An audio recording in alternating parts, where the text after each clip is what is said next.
How to set up an Etsy seller account. Well, to set up Etsy seller account, head into your web browser, and on your web you want to head into etsy.com/sell. So once you do so, you should be on the seller page here. So as you can see, I'm on Etsy here. Millions of shoppers can't wait to see what you have in store. Tap on get started directly here. Once you tap on get started, prompt to tap on start your shop.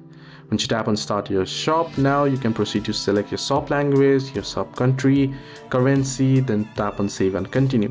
Now you'll have to go through these prompts here, entering in your name, providing all the details, your billing details, your payment card. You'll have to add it. Now for the first 30 months, if it is already taken, you'll have to set up a new. So how you get paid, you want to enter in your payment details here, individual, or whether you're incorporated business, a registered legal entity, or you're individual.